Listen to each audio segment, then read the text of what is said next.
I'm very pleased to be interviewing Joanne Russ, who's President, Sales, CBS Television Network. Thank you for your time. Thank you for coming. So tell me about your background. How did you get to where you are today? Well, in the advertising business, I started at Bozell and Jacobs. Back in, I think it was like 1979, 1980. I started as an assistant in the network buying department, and I worked my way up there to actually run the department. And I left there in 1989 to go work at ABC Television Network as a daytime account executive, which was a lot of fun. I was there for a short period, and then I moved into primetime sales. And then I left there in November of '92 to come here to work at CBS. And I was the head of Olympic sales for the '94 games, and then subsequently the '98 Olympic games.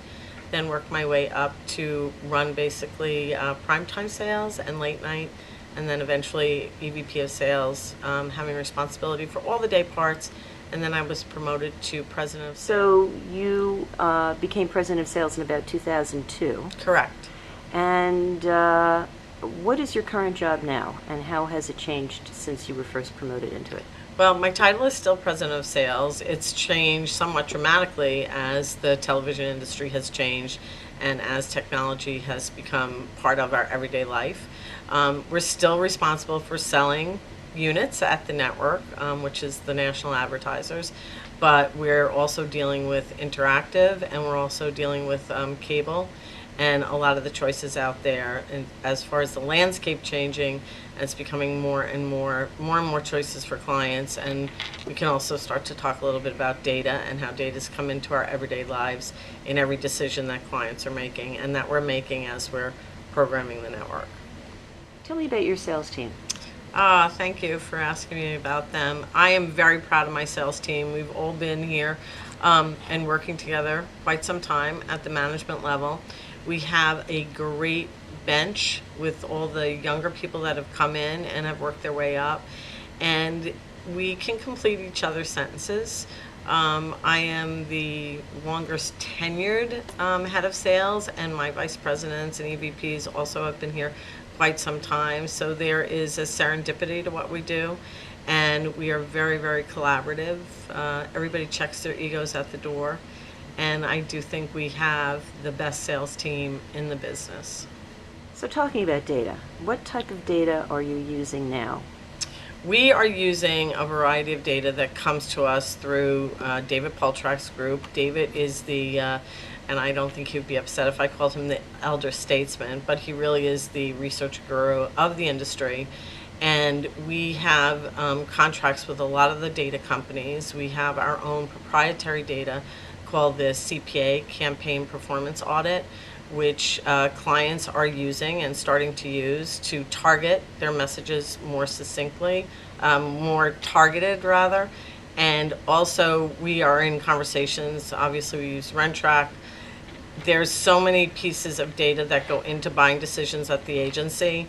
A lot of times we meet with the agencies to see if they will let us mine their proprietary data. In many cases they will, and in many cases they won't. So then we offer another layer on top of that, and that comes into their decision making as they're doing their media mix models. So Joanne, what challenges are you, in the sales arena, what challenges are you facing now with the digitization of all kinds of media opportunities? Well, I think as we just spoke about, data is really important, and it's readily available to clients and to vendors.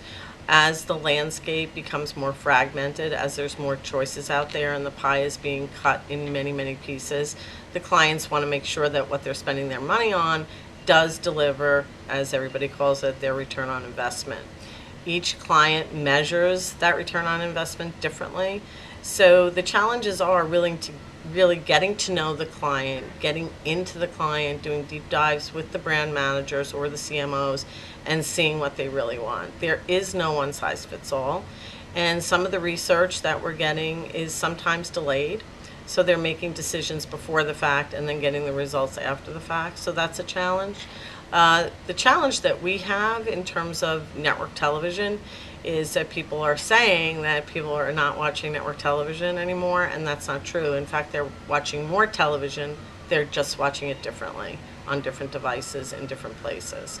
We still offer the best content out there, CBS is still America's most watched network, and our content is everywhere. So we've gone from being just a media company to, as Leslie always says, a content company.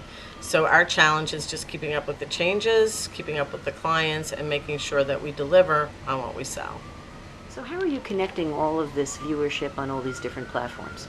We have a group that sits here in network sales. It's called CBS Connections. It works with all the divisions of the company. When a client comes in with an RFP that requires more than just network television, if they want to buy radio, if they want to buy digital, if they want to buy anything else within our assets, we have a group that puts it together. We do not force cross-platform. When you're talking just about CBS Interactive, we do sell hand in glove with them. So if we're selling CBS Primetime, there is CBS.com that complements that. We offer that to clients at the same time. And then we work with clients to create cross-platforms when they're not sure what they want to do. But it is not, we don't force it. We really listen to what they want to do to see how far they want to stretch our assets. Tell me a little bit more about CBS Connections. What is it?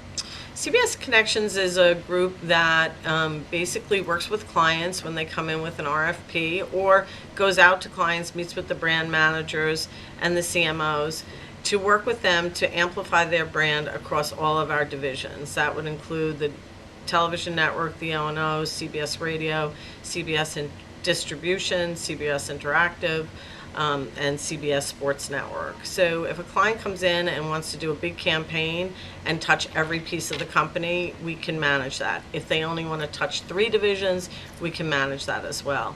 A lot of these conversations start at an RFP level, and we have one group that brings it together, we vet it internally, and then we do a presentation to the client or to the agency. So it sounds like you're trying to break down the silos. Well, I think that the silos have been broken down for a long time. We all do work collaboratively, but a lot of that work is driven by what the clients are asking for. It is not something that you can force feed into the client or to the brand manager. The group that is CBS Connections does have meetings. They talk to each other a lot during the course of a week. We just had a meeting this morning, and there's 3 projects that are in development. And it takes a lot of work, but it also helps us get closer to the clients and to really see what they need. And usually we're very successful in the areas that they want to buy and be present in.